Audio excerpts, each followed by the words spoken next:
Selamat pagi, apa kabar sahabat uang Anda? Berjumpa kembali dalam program Uang Anda bersama saya Rina Dewi Lina. Program Uang Anda merupakan program pendidikan finansial persembahan Siti Peka dan Siti Foundation bagi Anda semua. Sahabat uang Anda, masih ingat dengan tahapan berwirausaha yang saya sampaikan pada episode minggu lalu? Setelah tahapan startup dan tahapan continue or stop, tahapan berikut yang dilalui dalam berwirausaha yaitu tahapan fokus pada kelanjutan dan tahapan pengembangan usaha. Dua tahapan ini merupakan tahapan di mana Anda belajar banyak dari pengalaman jatuh bangun pada saat baru mulai usaha. Di sini Anda sudah dapat memahami usaha dan pasar dari usaha yang sedang dijalankan. Yang diperlukan selanjutnya adalah inovasi terhadap produk dan jasa, serta jeli membaca pasar yang begitu dinamis. Di tahap ini pula, jangan pernah melupakan kesiapan administrasi usaha. Nah, baiklah sahabat uang Anda, pagi ini uang Anda sangat beruntung sekali bisa menghadirkan tamu istimewa untuk membahas topik strategi mengembangkan UKM. Selama setengah jam ke depan, beliau adalah entrepreneur wanita, masih muda dan cantik, dan pastinya akan memberikan inspirasi dan pengalamannya dalam mengembangkan usaha yang dijalani. Nah, selamat pagi Mbak Dewi. Halo, selamat pagi. Apa kabar? I feel great. Ya. Oh, senang sekali. Senang sekali hari walaupun, ini ketemu apa namanya Rina. tadi datangnya kepagian ya Bu? Iya. Gak apa-apa juga. Sapu-sapu dulu. Sapu-sapu dulu ya. Nah Mbak Dewi, saya mau nanya nih.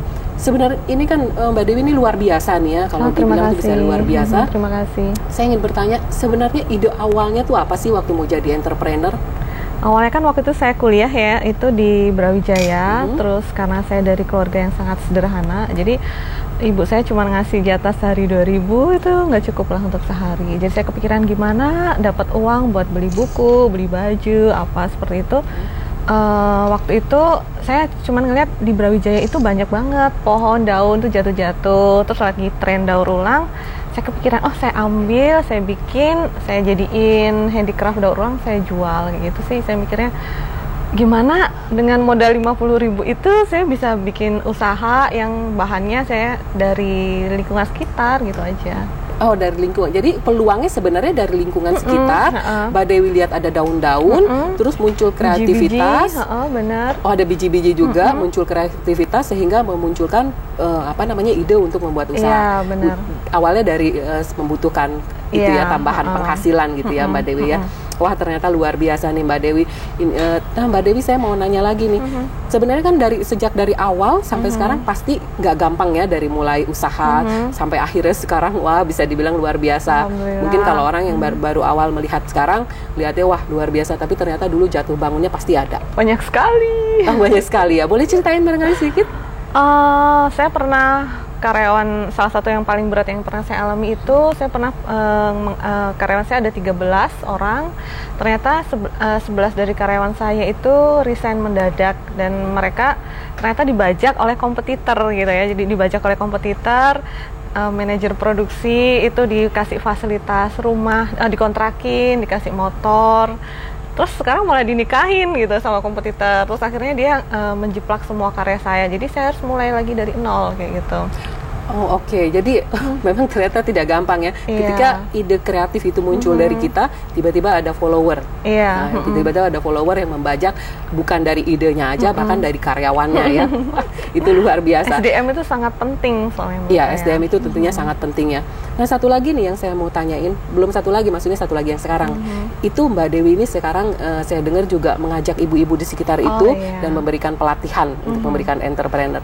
Boleh ceritakan? Oh iya, sebenarnya saya udah lama ya kalau mengkaryakan ibu-ibu. Jadi alhamdulillah dengan berjalannya bisnis saya yang semakin growing, saya ngelihat saya butuh banyak karyawan gitu. Cuman saya ngelihat di sekitar rumah saya itu banyak ibu-ibu itu yang nganggur gitu, suaminya nggak kerja. Terus dekat rumah saya kan ada TK, saya lihat mereka itu nganterin anaknya sekolah, itu sering nggak bisa beli minyak, belum bayar anak sekolah. Saya kepikiran, gimana Bu kalau kerja freelance di tempat saya gitu. Akhirnya saya kepikiran mereka ambil bahan di rumah, dibawa pulang, dikerjain, kadang dibantu suaminya, anaknya, terus disetor.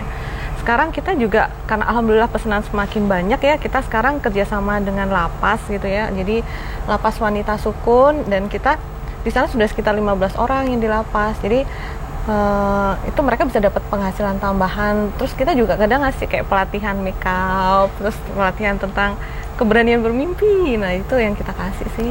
Oh, ternyata luar biasa ya, bukan hanya ibu sekitar tapi juga sampai ke lapas wanita ya. Sehingga mungkin maksudnya ketika keluar dari lapas mereka sudah punya keahlian ya, untuk menjalankan hidupnya. Terutama yang paling penting kalau untuk di lapas ya, itu gimana kita mengencourage mereka ya, supaya mereka ngerasa, oh aku nih masih punya kesempatan gitu, saya masih dihargai, saya bisa melakukan sesuatu, keluar dari sini saya bisa mungkin buka usaha atau apa. Karena kan mereka mikirnya ketika mereka keluar dari lapas mungkin orang ragu untuk bekerja sama atau apa, tapi mereka bisa mulai untuk berwirausaha sendiri kalau mereka ada keterampilan. Saya ngeliat gitu. Oke, itu luar biasa ya. Nah, baiklah Mbak Dewi, tampaknya pembicaraan kita semakin menarik. Namun kita akan jeda terlebih dahulu. Nah, sahabat uang Anda, tetaplah bersama kami. Segmen interaktif akan kami sampaikan setelah tayangan berikut.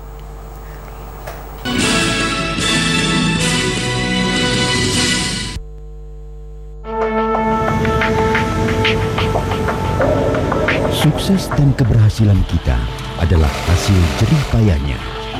Upaya dan hasil keringat mereka hanya demi sang buah hati. Kalau biasa juga kalau misalnya dia nggak ada, aku yang jagain. Supaya bisa Inilah tontonan yang pantas. Aku Bangga Padamu, Senin hingga Jumat pukul 11 hanya di TVRI. Malam ini kita bertemu di acara Parpol, Parodi Politik. Emang korupsi apa sih artinya? Ya apa dong korupsi? Gue juga nggak tahu. Ya. Yang pasti menggelitik. Parpol, parodi politik, segar dan penuh canda. Sensana, sentil sana, sentil sini. Ya baiklah pemirsa, saat ini saya sedang berada di suasana tengah-tengah bertemu. Parpol, parodi politik, setiap Jumat pukul 20 hanya di TVRI.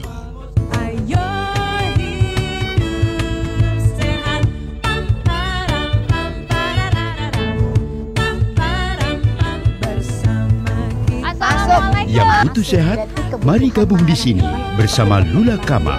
You Hidup Sehat. Memberi kesempatan Anda bertanya lewat telepon interaktif. You Hidup Sehat, Senin hingga Jumat pukul 9, langsung hanya di TVRI. Nyetane bikin aja petakan. Duit datang. Kisah bermula dari hiruk pikuknya rumah kontrakan Haji Romi. Lu pada mesen apaan? Kopi aja, Bob. Lebih seru lagi, salah satu penghuni kontrakannya adalah calon artis. Bukan seleranya Ica. Apa-apaan, digorengan dimakan. Jangan lewatkan serial komedi Rumah Petak, Senin hingga Jumat pukul 10, hanya di TVRI.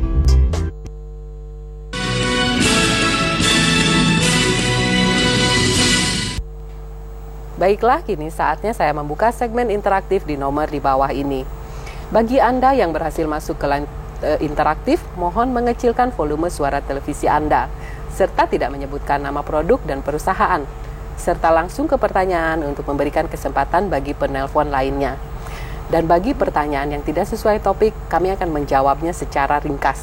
Jangan lupa passwordnya, uang Anda kendali di tangan Anda.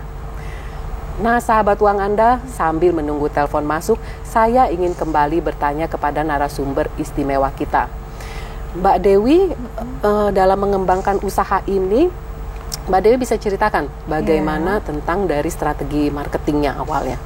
Kalau awalnya strategi marketing saya buzz marketing ya, atau viral. Jadi saya pernah baca strategi marketing yang paling efektif itu sebenarnya viral marketing gitu. Jadi pakai endorsement gitu. Jadi waktu itu saya networking gitu dengan, awalnya kan saya bisnis saya hanyalah craft buat wedding ya. Jadi waktu itu saya kerjasama dengan vendor-vendor, misalnya kayak catering, kemudian hotel, kemudian gedung, fotografi, kita profit sharing. Terus kalau ada klien yang diarahkan ke tempat saya kasih sekian persen. Awalnya sesederhana itu, tapi alhamdulillah itu it really works gitu. Karena ketika yang itu mengendorse adalah orang yang dia percaya, itu lebih gampang. Terus kita juga seringkali mengendorse dengan menggunakan artis, maksudnya public figure gitu ya. Jadi ketika ada ada event, kita mensponsori public figure, mereka pakai produk kita tanya testimoninya, kemudian kita pajang di galeri kita. Jadi pelanggan kita itu lebih percaya untuk dengan produk gitu. Itu awal-awalnya gitu.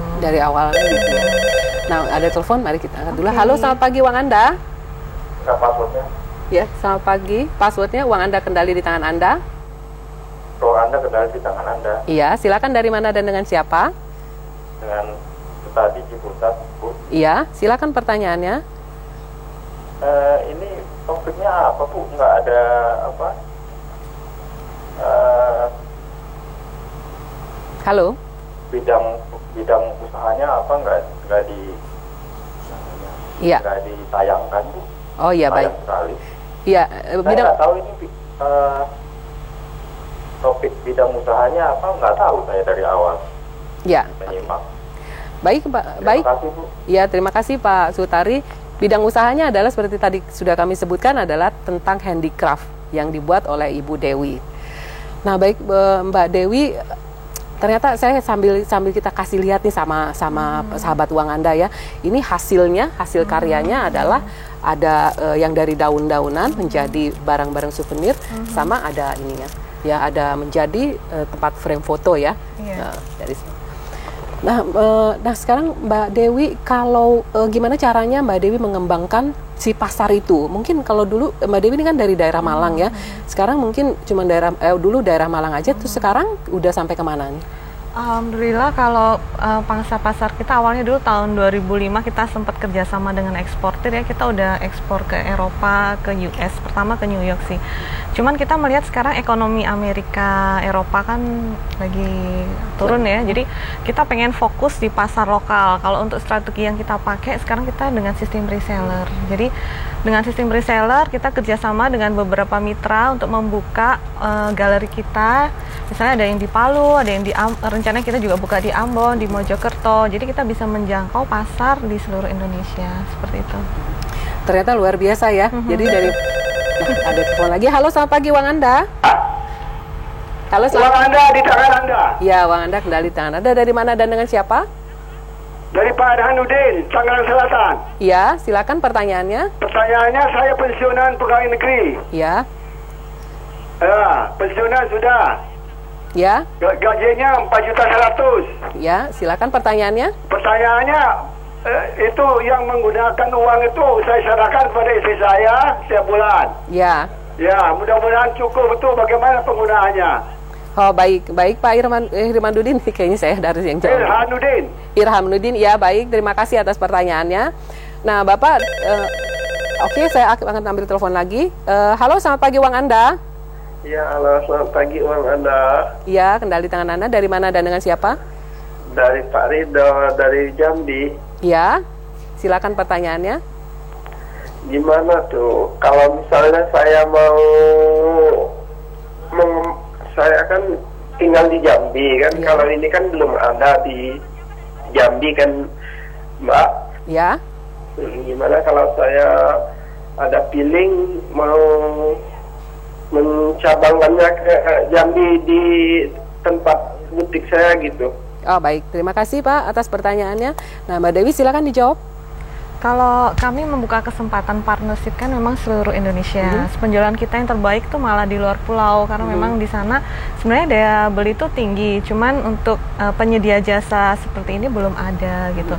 Jadi mungkin Bapak siapa tadi? Nanti kita tanya. Dengan Bapak yang dari Jambi tadi, Bapak bisa buka website kita www.detanjung.com.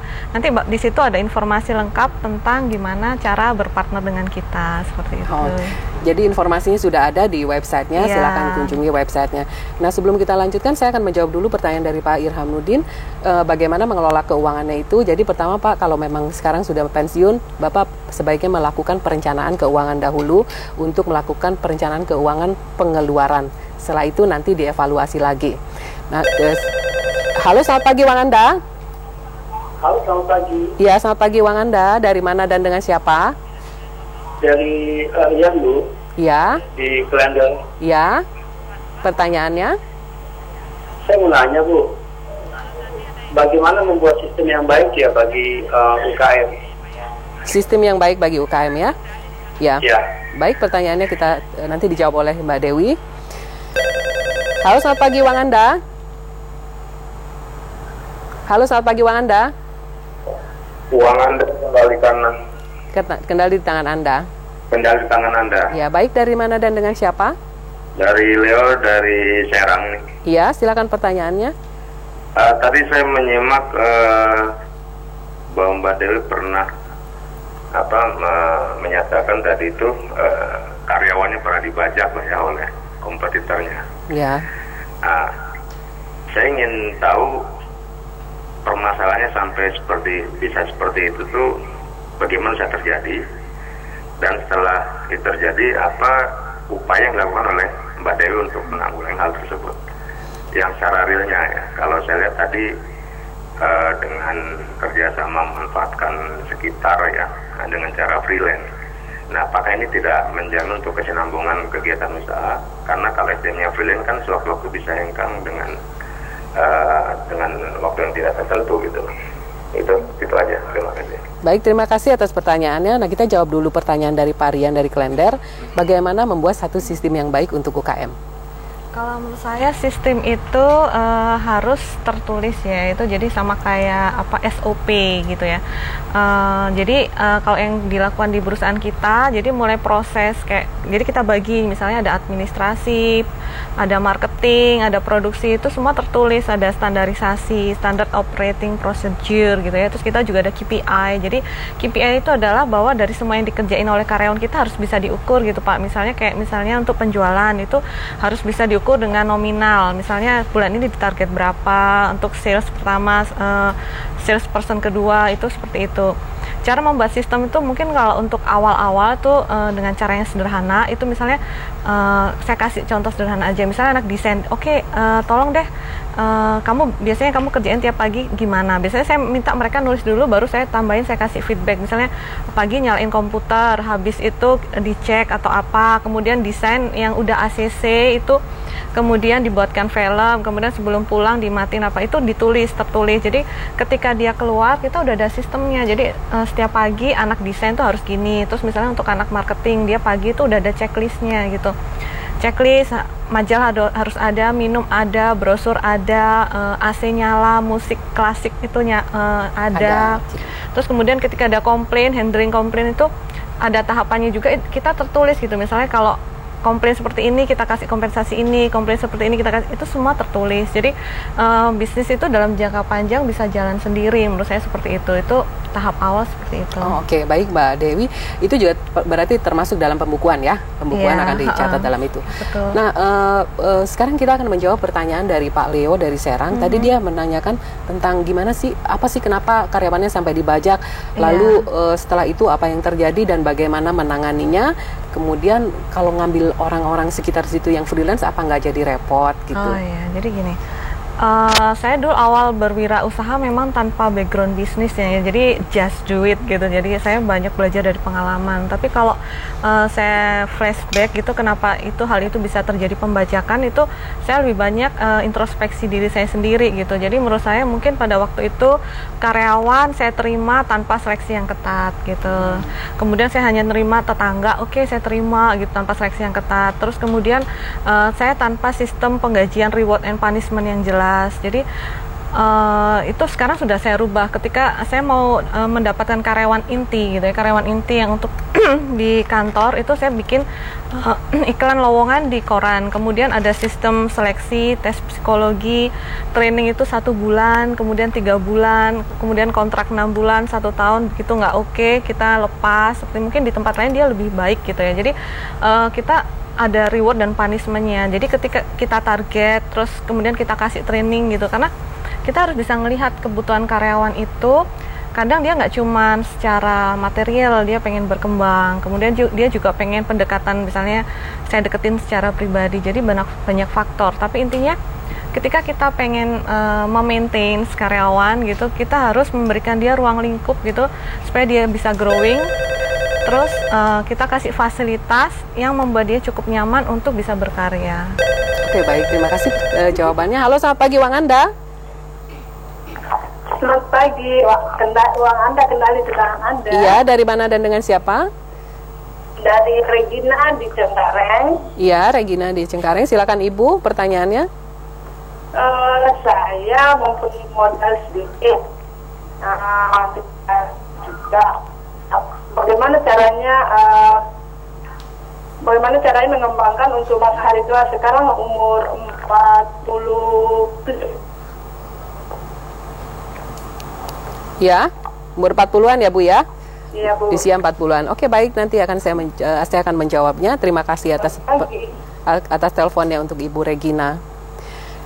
Nah, saya akan jawab dulu nih buat Ibu Regina ya. Bu Regina, bagaimana mengembangkan untuk usaha 40 untuk pensiun nanti? Ibu memang harus mempersiapkannya dari sekarang.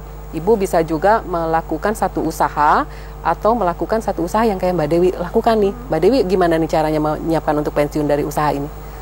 Kalau menurut saya kesuksesan itu tidak ditentukan oleh usia, tidak ditentukan pendidikan, jadi tidak ditentukan oleh uang yang kita miliki. Menurut saya ditentukan oleh tekad dan keberanian kita untuk mengambil keputusan dan tekad untuk membayar kesuksesan itu. Karena seperti Kolonel Sanders yang mendirikan KFC, setahu saya dia mengawali bisnis itu ketika dia usia di atas 50 ya, di usia yang udah pensiun, seperti dia memulai bisnis dan sukses di usia yang mungkin udah senior lah orang bilang gitu. Jadi tapi banyak juga kok yang misalnya dia sukses di usia 20. Jadi menurut saya usia jangan jadi penghalang gitu. Terus kalau untuk wanita mungkin kita bisa mulai dengan bisnis yang bisa kita kerjakan di rumah, karena pengalaman saya pribadi, walaupun saya berbisnis saya harus tetap memperhatikan keluarga. Mungkin bisa diawali dari hobi mungkin, atau mungkin ibu bisa mengambil kerjasama dengan pihak lain, mungkin saudara, jadi saudara yang masak, ibu yang menjualkan atau apa, maksudnya gitu. Oke, baik Mbak Dewi, terima kasih atas jawabannya. Semoga bermanfaat buat sahabat kita semua. Nah, sahabat Uang Anda, bagi Anda yang belum berhasil masuk ke line telepon, sampaikan permasalahan finansial melalui email di info@uanganda.or.id. Saatnya kini saya menjawab pertanyaan via email dan sosial media yang akan dibantu dijawab oleh Mbak Dewi.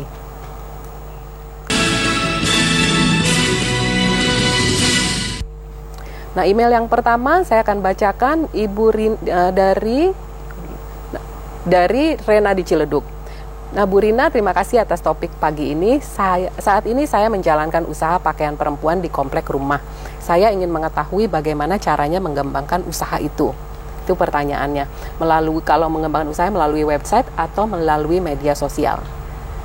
Silakan. Iya, kalau menurut saya ketika kita usaha di rumah ya, kita memang harus lebih mengejar bola, lebih aktif gitu. Itu kayak ketika saya awal usaha dulu tuh saya di rumah, itu masuk gang gitu. Jadi kita harus banyak keluar, networking. Kalau yang saya lakukan dulu titip brosur seperti itu. Tapi ketika zaman udah berubah ya, menurut saya sekarang yang paling efektif memang sosial media gitu.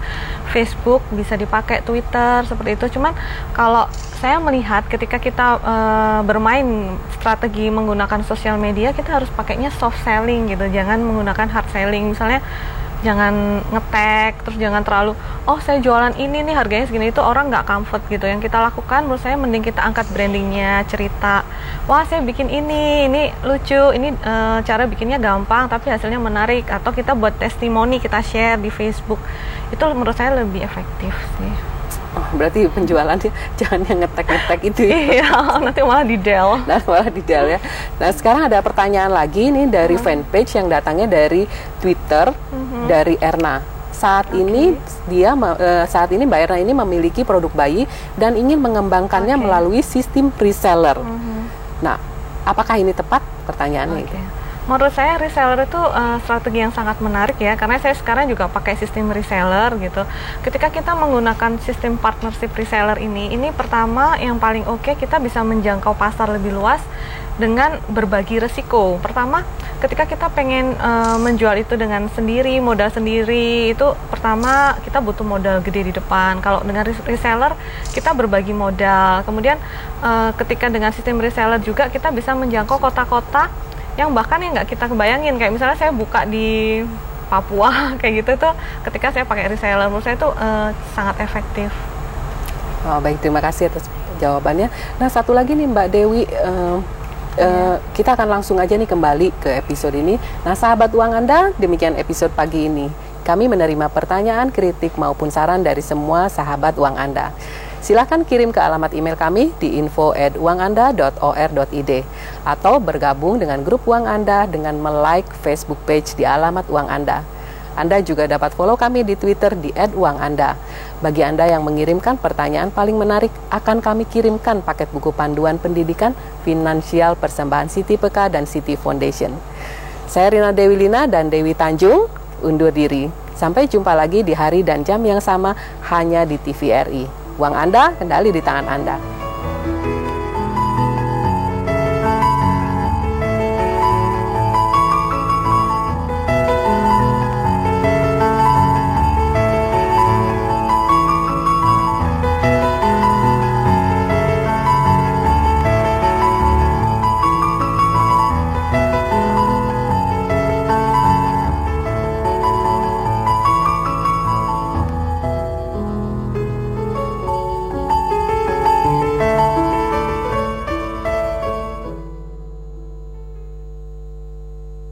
Acara ini dipersembahkan oleh